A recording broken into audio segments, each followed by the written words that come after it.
Bonjour, je m'appelle Katerina Baratova, je suis la directrice de l'agence matrimoniale au cœur de l'Est. Depuis 2012, nous créons chaque année des dizaines de couples heureux. Et sur notre chaîne YouTube, nous publions régulièrement des témoignages vidéo de certains de ces nombreux couples qui expliquent leur histoire, leur vie commune et l'évolution de leur couple. Nous tenons à vous montrer pas seulement des couples récemment formés par notre agence, mais nous aimons bien, dans la mesure du possible, revenir vers ces mêmes couples qu'on avait déjà filmés plusieurs années après, pour demander leurs nouvelles et pour vous montrer ce qui s'est passé dans leur vie depuis. Aujourd'hui, nous allons reparler de Vincent et Valentina, le couple qu'on a filmé pour la première fois il y a 4 ans.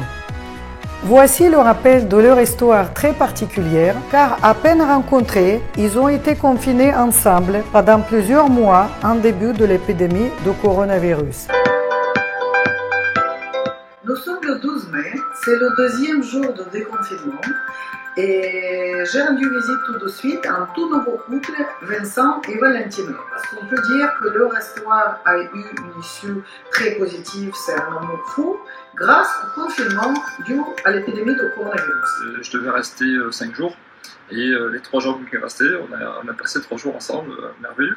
Donc c'est pour ça qu'elle est venue un mois après et elle est arrivée le 13 mars ici en France. Et c'était le début du confinement.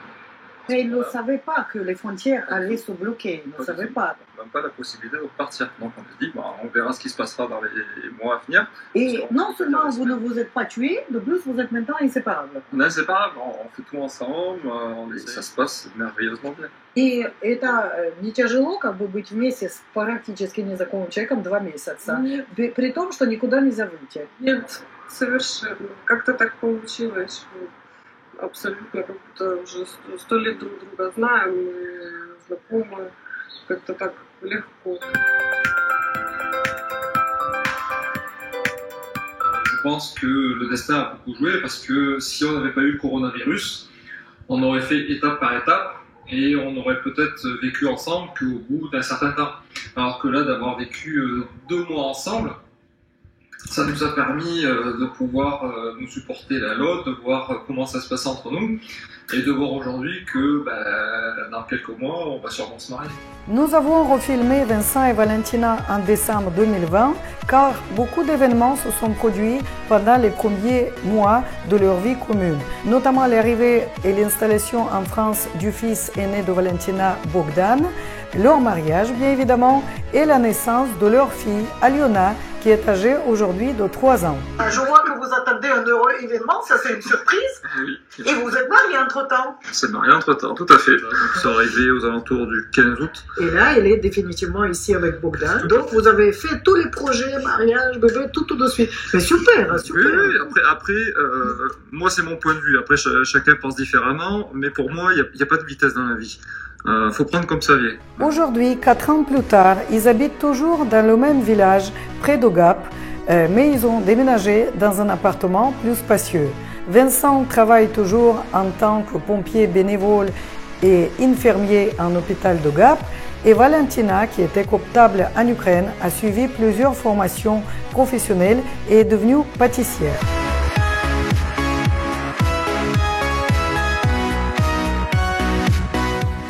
C'est vrai que depuis qu'on s'est rencontrés dans ton bureau, et quand on regarde maintenant, il y a beaucoup de choses qui ont évolué. Non, mais chaque fois que je vous vois, chaque fois vous devenez de plus en plus nombreux. Ça va s'accroître encore? Ça suffit. Je sais pas. on réfléchit. Alors, tu veux une petite sœur ou un petit frère? Un bébé? Oui, un bébé. Un bébé dans le ventre? Oui. Tu vas t'en occuper? À discuter. À discuter. Première fois, imaginez que je vous ai filmé, vous étiez que 2. Vous voyez, le premier confinement, on s'est rencontrés juste après. Après, je suis venu vous filmer, vous voir à Georges. Vous étiez très très enceinte avec Bogdan. Après, il y a Lona qui était là, donc on n'a pas pu non plus trop profiter de nous deux. Donc maintenant qu'elle est un peu plus grande, maintenant qu'elle commence un petit peu à être un peu plus autonome, on s'autorise à plus de sorties entre nous. Donc, on profite. Bogdan, alors, il s'est bien intégré depuis le temps? Quand je l'ai vu, je me souviens qu'il était sur tes genoux. Tu essayais de lui faire dire quelques mots en français. And Santa Claus in French. Père Noël. Père Noël, yes. And you ask what? Je voudrais Mortal Kombat et FIFA. C'est des jeux vidéo. J'ai des jeux vidéo. Oui. Tu as écrit ça sur une lettre. Yes. Bien sûr. Moi, je dirais dans 2 mois, ils parlent français. Après, c'est que mon avis, mais les enfants, c'est des éponges, donc ils apprennent vite. Et ça se voit plus sur tes genoux? Ah non, maintenant il a bien grandi maintenant, hein. Il a 15 ans, ça fait 3 ans qu'il est en France, il parle français comme nous. Hein. Donc il a même un meilleur niveau en français que certains Français ici. Bonjour, je m'appelle Bogdan, j'ai 15 ans et ça fait 3 ans que je suis venu en France. Je vais au collège de la Bâtie-Neuve dans le 05. Ah, je suis en 3e. Parle-nous un peu de tes sports que tu fais.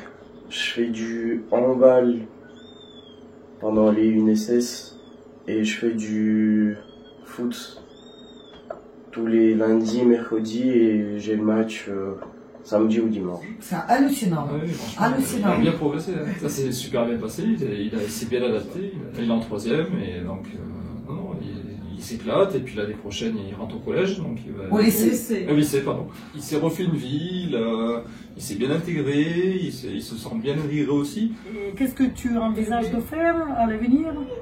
Je veux faire des études de diplomate, donc tout ce qui est le droit, tout ça, pour aider les gens qui n'ont pas de papier à cause de la guerre, donc juste aider les gens. C'est facile les études ici? Ouais. Par rapport à l'Ukraine, c'est facile? Ouais, ça Que va. les langues françaises, le grammaire français, c'est difficile. Ah, c'est difficile, mais tu parles très bien. Personne ne pense qu'il est ukrainien, par exemple, ou étranger. Non. Ben bravo. Si le bonheur il est là, non, c'est tout ça. C'est la famille, c'est les moments passés ensemble, c'est leur venue ici, c'est beaucoup de choses.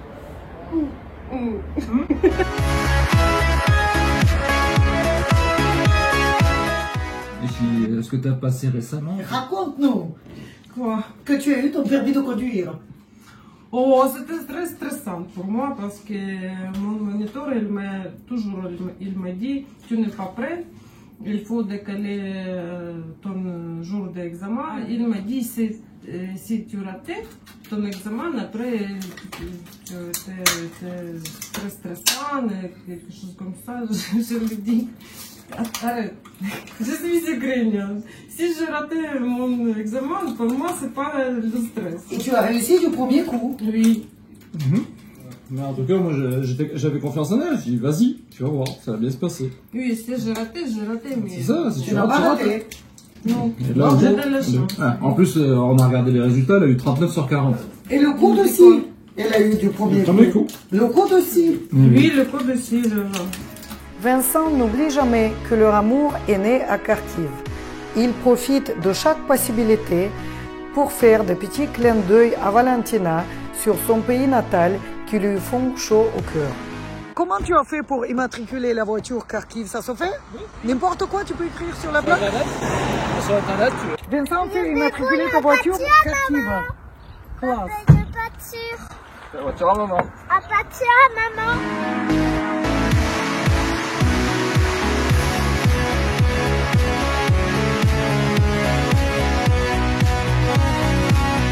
Au bout de 4 ans de la vie commune, Vincent et Valentina sont toujours aussi heureux ensemble. Ils aiment revenir toujours avec autant d'émotion à leur première rencontre comme si c'était hier. Ah non, franchement, quand on en a discuté dans ton bureau, je disais cette femme elle n'est pas pour moi. Et puis depuis qu'on s'est rencontrés, je me rappellerai toujours, quand elle est arrivée, la traductrice n'était pas encore là. Oui. Donc pendant à peu près 10 minutes, un quart d'heure, on a essayé de discuter, parce que moi mon anglais au début il n'était pas... C'est le destin. Oui, je pense. Et c'est parti de là. C'est très beau. Ah oui.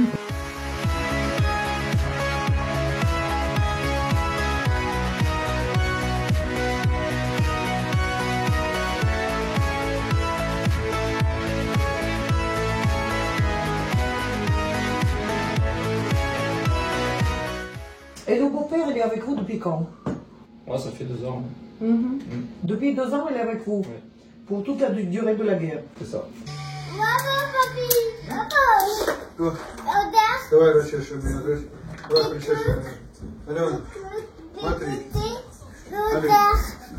Алена, смотри. Давай, причешем. Мерси, мой, мерси, лошари. Ну, держи.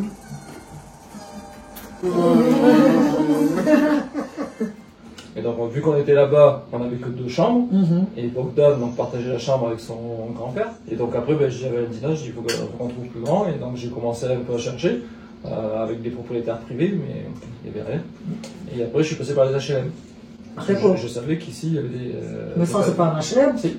Donc au niveau revenu, on passe sans problème. Le fait que je sois pompier volontaire, en fait, on est prioritaire par rapport à d'autres personnes. Le maire, il nous avait aidés. Parce qu'en fait, quand sa sœur est arrivée, quand je suis allé la chercher... Et ta sœur, elle est arrivée aussi au début de la guerre. Oui. Avec son mari et avec ses enfants.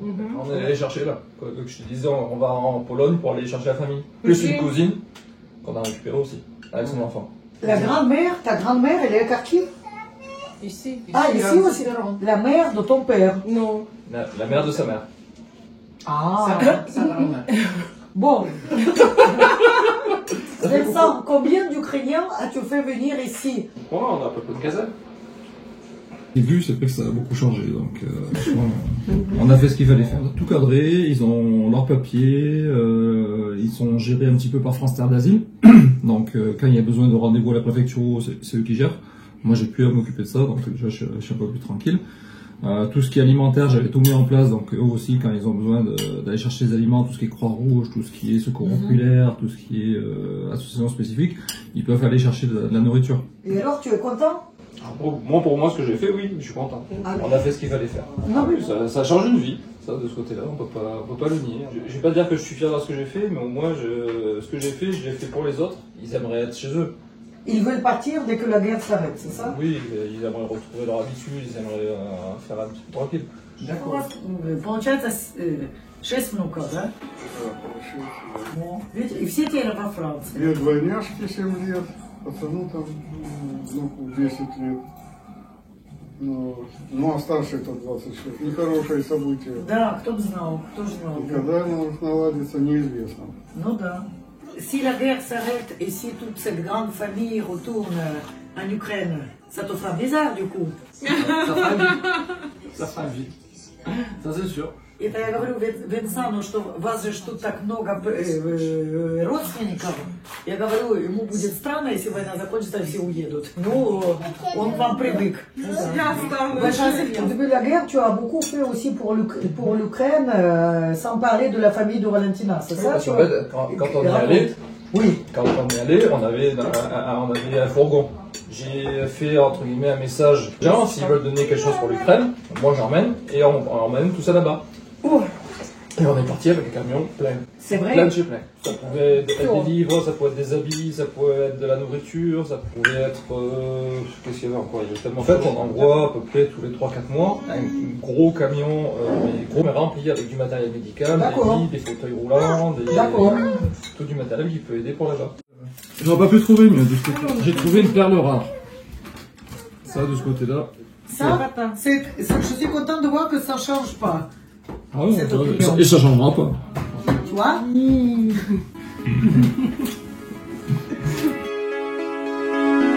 Vouloir plus, je serais pas plus heureux que je suis aujourd'hui. Nous espérons que vous avez apprécié ce témoignage chaleureux de cette famille heureuse franco-ukrainienne. N'oubliez pas de vous abonner à notre chaîne YouTube pour ne pas manquer les vidéos suivantes. Et n'hésitez pas à visiter notre site internet avec la base de données de toutes nos adhérentes ukrainiennes. La base de données est toujours active et à jour, avec de nombreuses femmes ukrainiennes qui sont déjà installées en France ou ailleurs en Europe et qui cherchent à refaire leur vie ou à fonder une famille avec un homme français.